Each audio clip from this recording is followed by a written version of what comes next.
चूतिया बनाते हैं एस्ट्रोलॉजर साले, कहेंगे आप ये चीज धारण कर लो, अपने पास में रख लो, चार सिंगी वसीकरण कर लो, फलाना वसीकरण कर लो, फोटो को दबा के रख दो।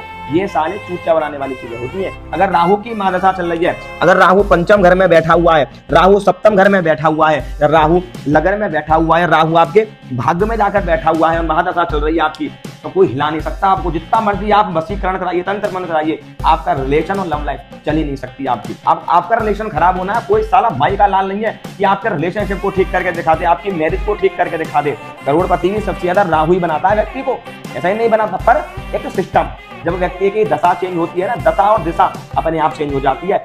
लव रिलेशन का पूजा का कोई संबंध नहीं होता। राहु की महादशा में कोई साला वसीकरण नहीं होता, आप जो मर्जी कर लो। अगर वो किसी अच्छे ज्योतिषी के पास पहुंच गया ना, तो उसकी बात को वो समझेगा ही नहीं, उसको वो चूतिया समझेगा कि साला ये चूतिया है। लव लाइफ को खराब करना, करियर को खराब करना, मैरिज को खराब करना, लाइफ को झंड बना कर रख देती है राहु की महादशा। राहु की महादशा में सबसे ज्यादा रिश्ते क्यों खराब हो जाते हैं?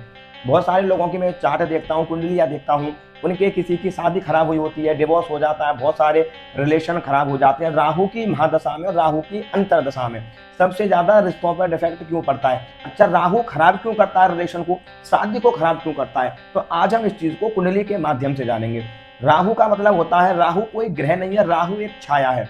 राहु हमेशा किसी ना किसी ग्रह की पावर लेके काम करता है, किसी ग्रह की पावर लेगा तब वो बहुत ज्यादा काम करता है हमारे अंदर, हमारी कुंडली के अंदर।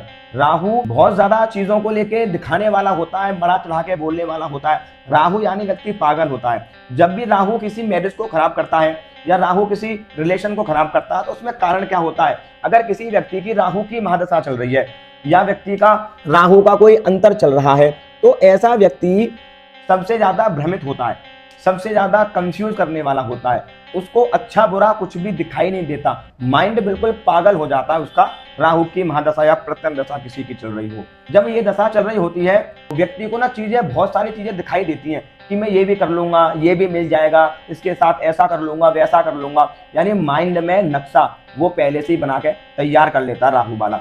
सबसे ज्यादा चालाकी राहु की महादशा में व्यक्ति करता है। ऐसे व्यक्ति के पास में हमेशा, आपने देखा होगा कि जब हमारी राहु की महादशा चल रही है या राहु का अंतर चल रहा है, तो हमें गलत गलत लोग भी हमें मिलते हैं, उल्टी सीधी सलाह देने वाले लोग मिलेंगे। अगर किसी की मैरिज लाइफ खराब हो रही है तो उसको और ज्यादा खराब करने की कोशिश की जाएगी, ऐसे लोग मिलेंगे, आप डिवोर्स ले लो, छोड़ दो, ये बंदा अच्छा नहीं है, ये फैमिली अच्छी नहीं है। क्यों? आपको वहां पर अच्छा लोग नहीं मिलेंगे, आपको कोई भी ज्ञान देने वाला व्यक्ति मिलेगा नहीं। अगर कोई 1% आपको मिला भी तो आपको उसकी बात समझ में नहीं आएगी। कारण राहु, राहु उस चीज को नहीं समझने देगा आपको, क्योंकि राहु एक नेगेटिविटी है, राहु एक धुआं ग्रह है।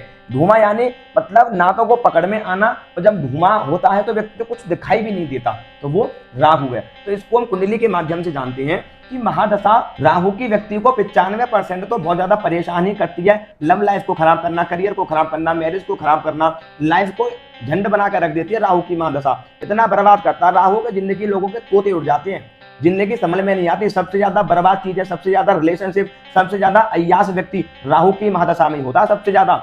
और ऐसे व्यक्ति के रिलेशन तो इतने खराब होते हैं, अंधा तो पागल हो जाता है व्यक्ति। जब राहु की महादशा में कोई लड़का या लड़की मिलती है ना, पागल हो जाते हैं उसके पीछे कि इसके अलावा कुछ दिख ही नहीं रहा उनको, इतने पागल कर देता राहु का, तो यही चाहिए, इसके अलावा साला दुनिया में कोई चाहिए ही नहीं।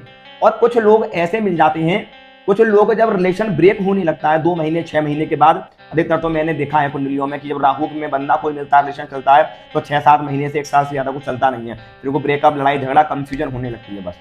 उससे पहले अगर बंदा किसी ज्योतिषी के पास जाता है ना, तो ज्योतिष वाले भी उसको चूतिया ही मिलते हैं उसको। राहु की महादशा में अगर कोई व्यक्ति किसी ज्योतिषी के पास जा रहा है, उसको गलत गाइड कर रहा है, तो वो ज्योतिषी भी चूतिया है, वो किसी अच्छे बंदे के पास जा ही नहीं सकता। अगर वो किसी अच्छे ज्योतिषी के पास पहुंच गया ना, तो उसकी बात को वो समझेगा ही नहीं, उसको वो चूतिया समझेगा, साला ये चूतिया है। तो राहु कभी ना सुनना पसंद नहीं करता। तो राहु की महादशा में बहुत सारे लोग पैसे को लेकर बर्बाद क्यों होते हैं? मेरे पास में कल परसों ही एक लड़की आई थी, तो उसने कई लाख रुपए बर्बाद कर दिए ज्योतिषों के चक्कर में, बाबाओं के चक्कर में। कारण राहु की महादशा में राहु का अंतर चल रहा था। मैं बोला मैं तेरे को अच्छा गाइड करेगा ही नहीं कोई, अगर कोई गाइड किया भी होगा किसी ने तो तूने उसकी बात नहीं मानी होगी। कह रही हाँ बिल्कुल ऐसा ही था। कह रही मुझे बहुत सारे लोगों ने कहा कि आप 50,000 की पूजा करा लो, 1 लाख की पूजा करा लो। कह रही मैंने कराई है पूजा और कोई भी रिस्पॉन्स नहीं मिला। लव रिलेशन का पूजा का कोई संबंध नहीं होता। राहु की महादशा में कोई साला वशीकरण नहीं होता, आप जो मर्जी कर लो। राहु तुम्हारा प्रारब्ध है, वो भोगने के लिए आपको भोगना पड़ेगा। अब आपका रिलेशन खराब होना है, कोई साला भाई का लाल नहीं है कि आपके रिलेशनशिप को ठीक करके दिखा दे, आपकी मैरिज को ठीक करके दिखा दे। अगर राहु की महादशा चल रही है, अगर राहु पंचम घर में बैठा हुआ है, राहु सप्तम घर में बैठा हुआ है, या राहु लगन में बैठा हुआ है, राहु आपके भाग्य में जाकर बैठा हुआ है, महादशा चल रही है आपकी, तो कोई हिला नहीं सकता आपको। जितना मर्जी आप वशीकरण कराइए, तंत्र मंत्र कराइए, आपका रिलेशन और लव लाइफ चल ही नहीं सकती आपकी। चूतिया बनाते हैं एस्ट्रोलॉजर साले, कहेंगे आप ये चीज धारण कर लो, अपने पास में रख लो, श्यार सिंगी वशीकरण कर लो, फलाना वशीकरण कर लो, फोटो को दबा के रख दो। ये साले चूतिया बनाने वाली चीजें होती हैं। ये लोग ना जानबूझकर उल्टी सीधी गाइडेंस करते हैं लोगों को पैसा कमाने के लिए।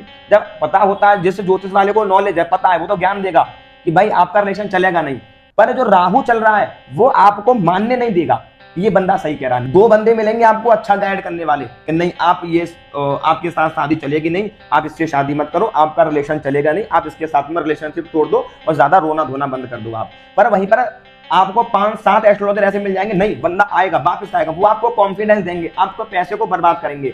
पर जब वो राहु का पीरियड निकल जाएगा, जब उस जातक को समझ में आएगा, उस बंदे को कि साले के लोग मेरा चूतिया काट रहे थे, इसीलिए राहु की महादशा में सबसे ज्यादा चूतिया करता है लोगों का।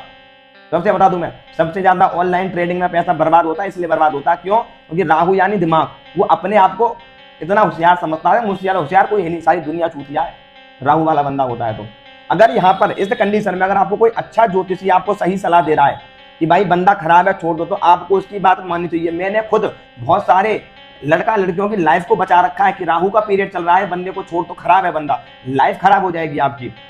बहुत सारे मानते नहीं है, शादी कर लेते हैं, फिर शादी के 2-4 दिन बाद जिंदगी झंड हो जाती है उनकी। क्यों? राहु का काम है प्रारब्ध में घुसाना, वो आपको भोगना पड़ेगा, वो निश्चित है आपका। तभी तक उल्टे सीधे कांड होते हैं, तभी तो बंदे बहुत सारे मिलते हैं हमें कि क्यों मिल रहे हैं बंदे, प्रारब्ध। जब जब राहु का गोचर आएगा, राहु का अंतर आएगा, प्रत्यंतर आएगा, तभी हमारी जिंदगी को झंड करने के लिए कोई ना कोई लाइफ में एंट्री मारेगा। बहुत सारे लड़का लड़कियों को क्वेश्चन आता है कि मेरी लाइफ में कभी प्यार है या नहीं, सुख मिलेगा नहीं, क्योंकि वो 2-3-4 महीने के पीरियड को इतना गंभीरता से ले लेते हैं कि उन्हें यही लगता है कि दुनिया साली इतनी ही सीमित है। कमी क्या है ना, कमी राहु की नहीं है, कमी सारे लोगों की भी है यहाँ पर कमी। कारण क्या है? राहु तो चल ही रहा है, उसे पता भी है कि मेरा समय खराब चल रहा है, फिर भी वो जानबूझकर उल्टे सीधे काम में हाथ डालेगा, उल्टे सीधे हरकत करेगा, वो मानेगा ही नहीं किसी की। पर यहाँ पर अगर आपका राहु की महादशा चल रही है, राहु का अंतर चल रहा है, प्रत्यंतर चल रहा है आपका, तो आपका संभल कर रहना चाहिए, उल्टे सीधे कार्य आपको बिल्कुल भी नहीं करनी चाहिए। राहु को कलयुग का राजा क्यों कहा जाता है? क्योंकि कलयुग 5 चीजों में वास करता है, वही 5 चीज राहु है। कलयुग का बाप कहते हैं राहु को, बाप में सबका ये, जब ये आता है ना तो अच्छे अच्छे की जिंदगी को हिला के रख देता है, पर ये बना के भी जाता है। करोड़पति भी सबसे ज्यादा राहु ही बनाता है व्यक्ति को, ऐसा ही नहीं बनाता। पर एक सिस्टम क्या कह रहा है, सिस्टम से हम चलेंगे। ज्योतिष क्या है? ज्योतिष भी व्यक्ति को ना कर्म करने की चीज सिखाती है। बहुत सारे लोगों का क्वेश्चन आता है, साले चूतिया जो होते हैं, कह रहे हैं कि ज्योतिष हमारा जाने तो हम भाग्य बदलते हैं, ज्योतिष सब कर्म करने की चीज है, तो ज्योतिष को क्यों मानते हैं? अबे ज्योतिष भी तो साले कर्म करने का ही चीज बताती है, ज्योतिष से भी तो कर्म किया जाता है, कौन सा दान कब करना है, कौन सी ग्रह आ रही है, क्या कार्य करना है।